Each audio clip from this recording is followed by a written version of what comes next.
Irán está en todos los titulares.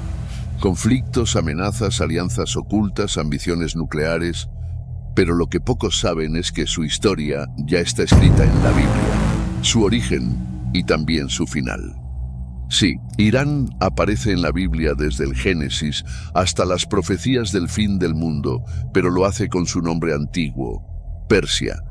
Porque la Biblia no solo relata la creación de Irán, también profetiza su destino final en uno de los pasajes más oscuros y temidos del Apocalipsis. La guerra de Gog y Magog, una coalición que se levantará contra Israel en los últimos días. Pero antes de ser enemiga profética, Persia fue el imperio elegido por Dios para liberar a su pueblo, reconstruir el templo y cumplir las profecías de Daniel. Quédate hasta el final porque hoy vas a descubrir algo que muy pocos se atreven a enseñar. El verdadero papel de Irán en el plan de Dios, desde el principio hasta el fin. Empecemos. Todo comienza en el libro del Génesis. Tras el diluvio, Dios da a la humanidad un nuevo comienzo y se revela cómo nació la nación de Persia. Noé y su familia fueron los únicos sobrevivientes sobre la tierra, y sus 3 hijos, Sem, Cam y Jafet, se convirtieron en los nuevos padres de las naciones. Y en el capítulo 10 encontramos el primer mapa de las naciones de la tierra. Leemos: estas son las generaciones de los hijos de Noé, Sem, Cam y Jafet, a quienes nacieron hijos después del diluvio. De estos se poblaron las costas, cada cual según su lengua, conforme a sus familias en sus naciones. Este es el mapa genealógico de los hijos de Noé. Aquí se revelan los 2 patriarcas de los que nacería el imperio persa, Madai y Elam. Madai era hijo de Jafet, y de él descendieron los medos, un pueblo que habitaría las montañas del norte, en la región que hoy forma parte de Irán. Desde las montañas del norte de Irán, los descendientes de Madai comenzaron a expandirse, fundando aldeas, clanes y tribus. Eran independientes, duros, montañeses, conocidos por su resistencia y su organización tribal. Madai es el antepasado directo del corazón norte del Irán antiguo, y el segundo nombre es Elam, hijo de Sem. Sus descendientes, los elamitas, se asentaron al suroeste de Irán, en las fértiles tierras cercanas al Golfo Pérsico. Pero en Génesis 14 se narra la primera gran guerra internacional de la Biblia. 4 reyes del este, entre ellos Kedorlaomer, rey de los elamitas, se alían para invadir Canaán. Saquean ciudades, esclavizan pueblos y toman como prisionero a Lot, el sobrino de Abraham. Elam no era una tribu insignificante, era una potencia, y según la Biblia, fue la primera nación que atacó al pueblo de fe. Pero Abraham no se quedó de brazos cruzados. Con solo 318 siervos entrenados, persiguió a los invasores y los venció de noche. Rescató a Lot, liberó a los cautivos y humilló a los reyes del oriente. Fue una victoria imposible, una victoria que no tenía lógica humana y que dejaba un mensaje claro. Ningún poder del este puede prevalecer contra los que tienen el favor de Dios. Pero el pueblo de Elam no desapareció, los siglos pasaron, generaciones nacieron y murieron, y aquellas tribus que habían sido derrotadas por Abraham crecieron en número. Los elamitas y los medos compartían el mismo suelo, el de la antigua Mesopotamia oriental. Uno al suroeste, en las llanuras fértiles de Elam, el otro en las montañas del norte, donde la crudeza forjaba el carácter de los medos, y mientras los imperios venían y caían, una nueva fuerza se preparaba en silencio. Primero fueron clanes, después reinos, y finalmente un imperio, el imperio persa. Y aunque eran naciones paganas, no estaban fuera del plan de Dios. Los profetas Isaías y Jeremías pronunciaron 2 grandes profecías sobre ellos. La primera, a través de Isaías, decía que Dios usaría a Elam y Media como instrumentos para castigar a Babilonia. Babilonia, que había destruido Jerusalén y quemado el templo, no quedaría impune, y Dios ya había decidido quién la castigaría: la unión de los pueblos de Irán. Pero la segunda profecía fue aún más sorprendente, porque Dios no solo usaría a Persia para castigar, también sería su herramienta de liberación. Dios anunció, por boca del profeta Isaías, que un rey pagano de Persia, aún no nacido, sería su instrumento para liberar al pueblo de Israel del exilio y ordenar la reconstrucción del templo en Jerusalén. Isaías lo llamó por su nombre, más de 150 años antes de que naciera. Así dice Jehová, a su ungido, a Ciro. Y ambas profecías se cumplieron con una exactitud aterradora. En el siglo VIII a.C., el primer rey de los medos, Deioces, unificó las tribus de Elam y Madai, fundando la primera capital imperial en territorio iraní, Ecbatana. Y su nieto, Ciaxares, daría el siguiente gran paso: reformar el ejército y convertirlo en una maquinaria de guerra para destruir a Nínive, la capital del imperio asirio, uno de los enemigos más brutales de Israel. La profecía comenzaba a cumplirse. Dios estaba levantando a Persia desde dentro, como instrumento de juicio y redención. Pero mientras Persia crecía en poder, Dios ya había revelado su destino en sueños proféticos, y un joven hebreo cautivo en Babilonia fue el primero en verlo, Daniel. Todo comenzó cuando el ejército de Babilonia, liderado por el rey Nabucodonosor, entró en Jerusalén. Las murallas cayeron, el templo fue saqueado y miles fueron llevados como esclavos a tierras extranjeras. Entre ellos estaba Daniel. Era apenas un adolescente cuando fue arrancado de su hogar y llevado como esclavo a la corte de Babilonia, el imperio más poderoso del mundo en ese momento. Pero en medio de esa oscuridad, Dios lo escogió. Mientras estaba rodeado del esplendor corrupto del palacio real, Daniel no se contaminó, y por esa fidelidad, Dios le entregó algo que no le había dado a ningún otro cautivo: el don de las visiones. Visiones que no solo hablaban de su tiempo, sino del curso de toda la historia. Desde el corazón del imperio que había destruido Jerusalén, Daniel comenzó a ver cómo Dios levantaría otro imperio, uno que reemplazaría a Babilonia y que jugaría un papel fundamental en el destino de su pueblo, el imperio de Persia. Y todo fue anunciado en sueños. Mientras Daniel servía en la corte de Nabucodonosor, el rey fue perturbado por un sueño inquietante. Una estatua gigantesca, hecha de diferentes metales, se alzaba ante él con un esplendor y una amenaza indescriptibles. El rey, aterrorizado, exigió no solo que alguien interpretara el sueño, sino que lo revelara sin haberlo oído. Ningún sabio de Babilonia pudo hacerlo, pero Dios había preparado a su profeta, y Daniel fue llevado ante el rey. Y con la autoridad del cielo, Daniel se presentó ante el rey más poderoso del mundo y reveló lo que ningún sabio de Babilonia pudo descifrar. Describió el sueño con exactitud y pronunció una revelación que cambiaría el destino del mundo.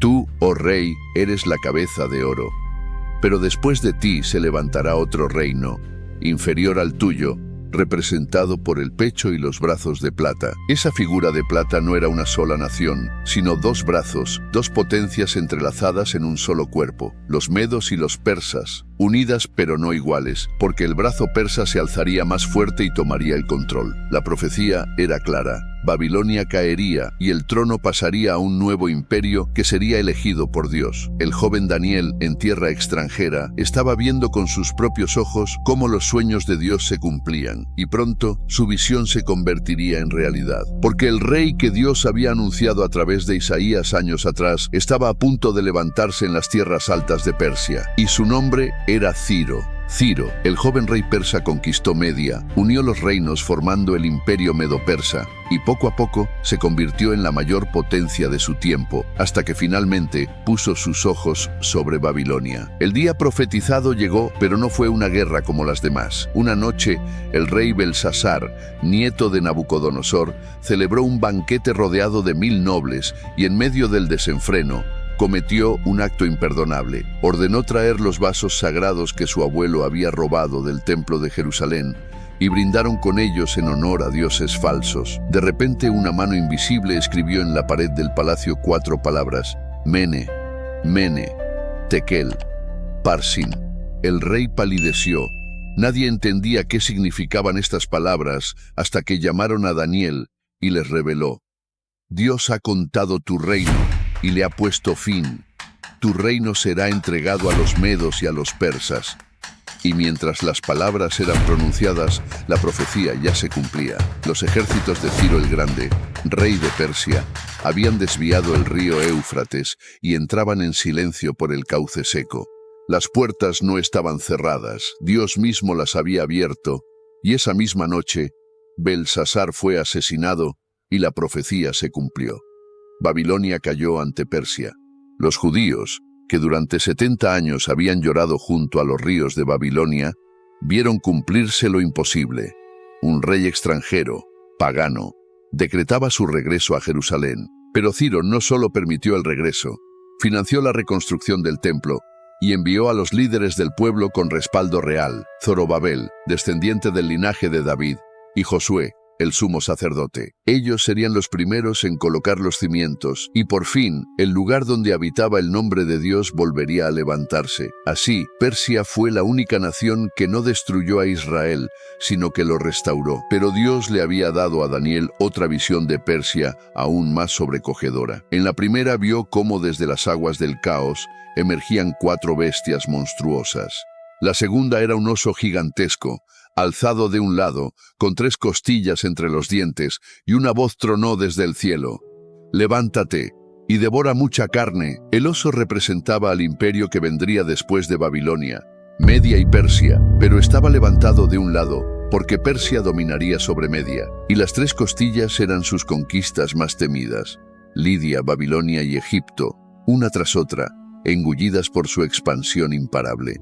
Y esta visión se cumplió con una precisión estremecedora, porque tras conquistar reino lidio en Asia Menor y Babilonia, Persia no se detuvo y fue a por Egipto. Ya bajo el reinado de Cambises II, hijo de Ciro, los ejércitos persas cruzaron el desierto del Sinaí y derrotaron al faraón Psamético III en la batalla de Pelusio.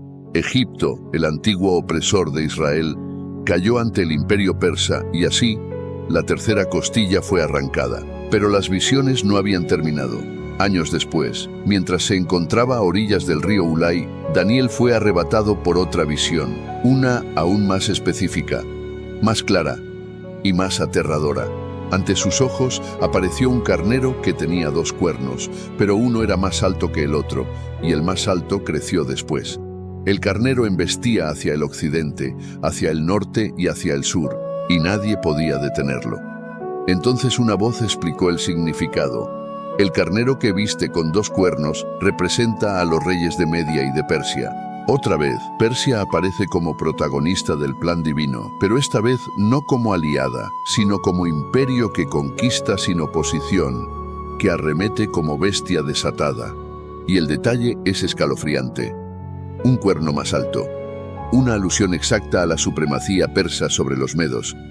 2 pueblos, un imperio, pero un solo trono dominante. La visión continuaba y de pronto del occidente apareció un macho cabrío, veloz como el viento, con un solo cuerno entre los ojos. En un instante, embistió al carnero, derribándolo y pisoteándolo. Era la profecía del siguiente imperio. Grecia, encabezada por Alejandro Magno, derrotaría a Persia con una velocidad sobrenatural. En ese momento, Daniel no sabía quién era ese macho cabrío. Sin embargo, vio que Persia, el imperio más vasto y glorioso que había visto el mundo, caería en el futuro. Pero ese final aún no había llegado, porque en sus días de esplendor, Persia no solo era invencible, era el centro del mundo. Su dominio se extendía desde la India hasta Etiopía, y en los días del rey Ahasuero, el trono del imperio más grande de la tierra se estableció en la majestuosa ciudad de Susa, en el corazón de Elam, lo que hoy conocemos como el suroeste de Irán. Y fue en Susa donde ocurrió uno de los milagros más inesperados de toda la historia bíblica, porque el gran imperio sería conquistado por una sola mujer.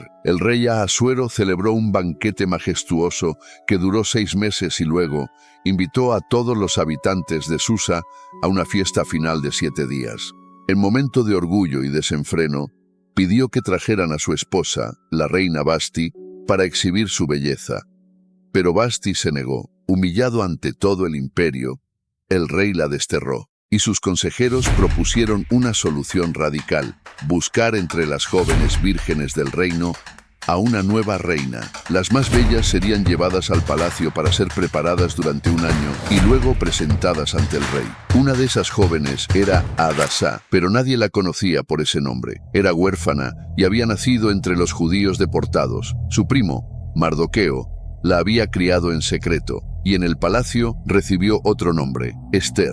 Ester fue elegida por el rey y, sin saber que era judía, Ahasuero la coronó reina de Persia. Mientras tanto, en las sombras del palacio, se levantó un enemigo mortal, Amán, descendiente de los amalecitas, el antiguo enemigo de Israel. Amán fue ascendido a la más alta posición después del rey, y cuando todos debían inclinarse ante él, Mardoqueo, primo de Esther, se negó.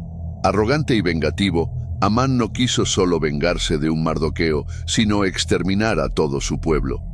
Y lo que pudo haber sido una venganza personal, se convirtió en genocidio.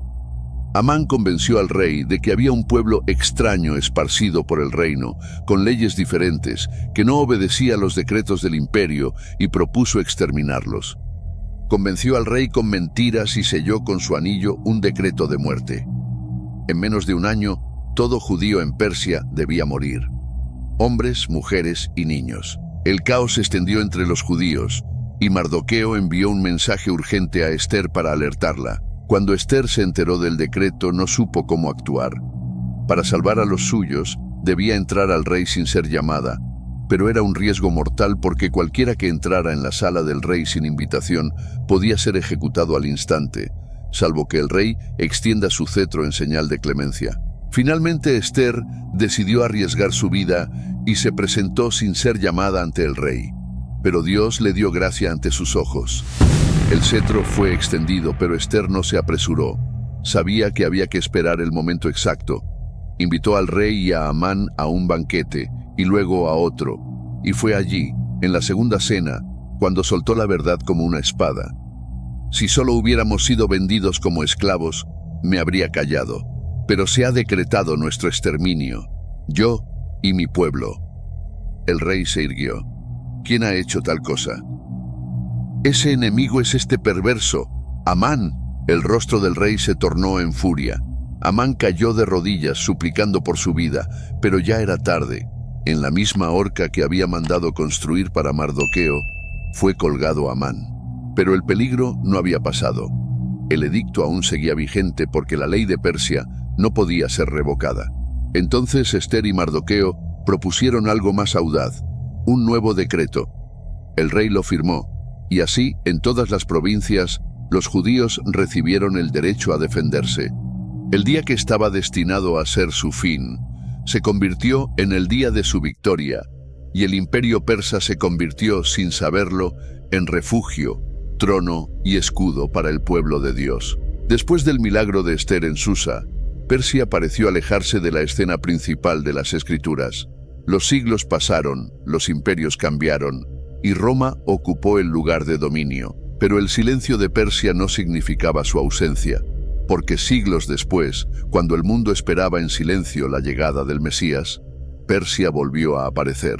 En el Evangelio de Mateo, leemos un pasaje que ha sido repetido millones de veces, pero pocas veces comprendido en su profundidad. Unos magos vinieron del oriente a Jerusalén, diciendo: ¿Dónde está el rey de los judíos que ha nacido? Porque su estrella hemos visto en el oriente, y venimos a adorarle. ¿Quiénes eran estos magos? ¿Y por qué vinieron desde tan lejos solo por una señal? La palabra utilizada magos, del griego magoi, hace referencia a sabios astrónomos y sacerdotes provenientes de Oriente. Y aunque el texto no menciona directamente su nacionalidad, todo indica que venían de las antiguas tierras del imperio medo-persa, es decir, de la región que hoy conocemos como Irán. Los magos formaban parte de una casta religiosa muy influyente en Persia, conocidos por su conocimiento de los astros, las escrituras antiguas y las profecías heredadas. No eran reyes, pero eran hombres de ciencia, autoridad y sabiduría espiritual, y es muy posible que entre los pergaminos que estudiaban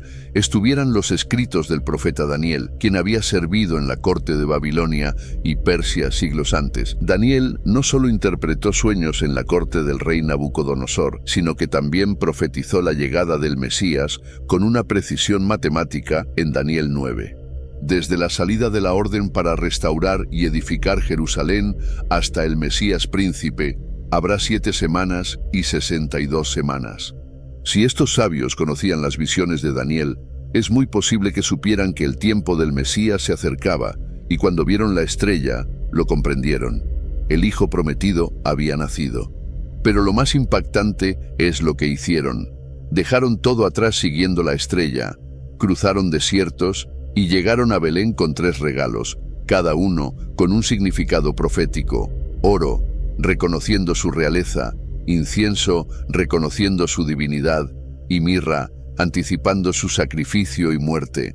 Sin saberlo, proclamaron el misterio más grande del universo.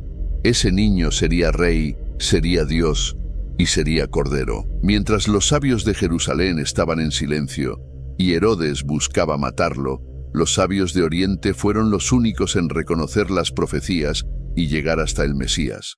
Este momento no fue una coincidencia, fue un acto profético. Persia, la misma nación que siglos antes había liberado a Israel y reconstruido su templo, ahora era la primera en reconocer a su Salvador. Y así, una vez más, Persia fue instrumento de revelación divina. Desde el principio, hasta la cuna de Cristo, Irán, la antigua Persia, siempre estuvo conectada al plan de Dios. Pero la historia de Irán en la Biblia no termina en Belén, porque si bien Persia había sido instrumento de redención en el pasado, también será parte de uno de los episodios más oscuros del futuro profético. Dios no solo reveló el principio de Persia, también anunció el final, y lo hizo a través del profeta Ezequiel, en una de las visiones más temidas del Antiguo Testamento, la guerra de Gog y Magog. En el capítulo 38, Ezequiel describe una coalición de naciones que en los últimos días se levantará contra Israel, el pueblo de Dios restaurado. Hijo de hombre, pon tu rostro contra Gog, en tierra de Magog, príncipe de Mesec y Tubal, y profetiza contra él, y dirás, así ha dicho Jehová el Señor, he aquí, yo estoy contra ti,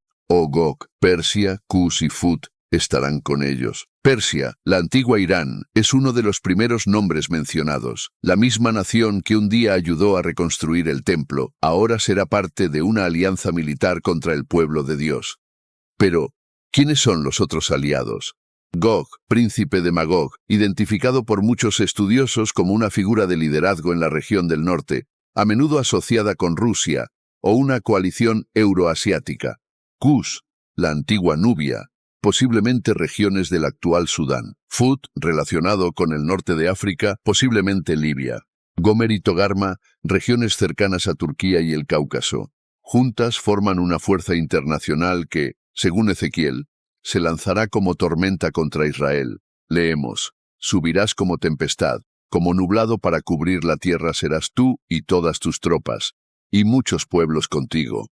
Pero no lo lograrán, porque este ataque provocará la intervención directa de Dios, y el juicio será implacable. Terremotos, fuego, confusión entre las tropas y la gloria de Dios se manifestará en medio del caos. Está escrito, y seré engrandecido y santificado, y seré conocido ante muchos pueblos, y sabrán que yo soy Jehová. Y así, Persia pasará de ser redentora a ser juzgada, no porque Dios la haya olvidado, sino porque una vez más se levantará contra su voluntad y su pueblo. Persia, como pocas naciones en la Biblia, ha recorrido todo el arco de la historia sagrada, desde su creación en el Génesis, su rol redentor en el exilio, hasta su alianza profética en la guerra final. Pero, ¿qué dice la Biblia sobre su destino final? ¿Será destruida para siempre? ¿Tendrá una oportunidad de redención? La respuesta está oculta entre líneas y es más compleja y más poderosa de lo que muchos imaginan. Después de describir el juicio de Gog y Magog en Ezequiel 38 y 39, el texto revela una escena devastadora. El ejército que se levanta contra Israel será destruido con fuego del cielo. Los cadáveres cubrirán los campos, las armas serán quemadas por 7 años, y el nombre de Gog quedará asociado para siempre al juicio divino. Persia, como parte de esa coalición, no escapará del castigo. Pero aquí ocurre algo desconcertante, porque el profeta Jeremías ya lo había anunciado siglos antes, en un pasaje casi olvidado. Aconteció palabra de Jehová al profeta Jeremías acerca de Elam. Yo quebraré el arco de Elam, parte principal de su fortaleza. Pero acontecerá en los postreros días que haré volver a los cautivos de Elam, dice Jehová. Es una profecía dual. Primero vendrá el juicio, pero luego leemos una promesa inesperada. En los postreros días restauraré a Elam. Este pasaje lo cambia todo, porque aunque Irán se alce contra Israel en el fin de los tiempos, aunque participe en el ataque final que provocará la ira de Dios, su historia no termina entre las ruinas. Dios, aún en el juicio, deja abierta la posibilidad de redención. El Irán que hoy vemos en los titulares, agresivo, desafiante, rodeado de oscuras alianzas, también será parte de un mundo restaurado. La historia bíblica de Persia es un espejo de la humanidad, redimida, caída, juzgada y restaurada por gracia. Y por eso, el destino final de Irán, según la Biblia, es una advertencia para los imperios que desafían a Dios, pero también una promesa para aquellos que se arrepientan. Porque está escrito que en los días finales, las naciones subirán a Jerusalén para adorar al Rey, al Señor de los ejércitos. Y acontecerá que todos los que sobrevivieren de las naciones que vinieron contra Jerusalén, subirán de año en año para adorar al Rey y a celebrar la fiesta de los tabernáculos. Quizás entre esas naciones esté Elam. Quizás Irán, aquel que fue redentor, enemigo y juzgado, también será testigo de la gloria restaurada, porque en el corazón de Dios aún hay lugar para los que regresan. Desde las primeras páginas del Génesis hasta las visiones estremecedoras del Apocalipsis, Persia ha estado ahí. Cuando la humanidad resurgía de las aguas del diluvio, Dios nombró a Elam y a Madai, sembrando en silencio la semilla de un imperio que aún no existía. Cuando Abraham se levantó para rescatar a Lot, Elam ya era una amenaza, y cuando Babilonia cayó, Persia fue instrumento de redención. Cuando el templo fue reconstruido, fue un rey persa quien lo financió, y cuando el Mesías nació, fueron los sabios del Oriente, hombres de Persia, los primeros en reconocerlo. Pero cuando los últimos días se acerquen y las naciones se levanten como sombra contra Israel, Persia volverá a estar presente.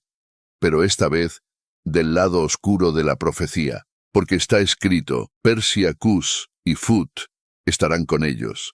Una coalición contra el pueblo restaurado de Dios. Pero ni siquiera entonces se cierra el libro. La Escritura no cierra la puerta, y un día las naciones subirán a Jerusalén a celebrar al Rey. Y si Persia vuelve su rostro a Dios, su historia no terminará en cenizas, sino en gloria. Y ahora, después de todo lo que has escuchado, te pregunto a ti, ¿crees que Irán está cumpliendo hoy su papel profético? Vivimos tiempos donde las profecías se activan en silencio, y lo que parecía antiguo está más vivo que nunca. ¿Y tú, en qué parte de esta historia crees que estamos? ¿Ves señales de estas profecías en los titulares de hoy? Deja comentario en la caja de comentarios, y si quieres que sigamos explorando cómo los acontecimientos actuales están conectados con las profecías bíblicas, dale a me gusta al video y compártelo, porque así sabremos que debemos seguir revelando más profecías que se están cumpliendo ante nuestros ojos.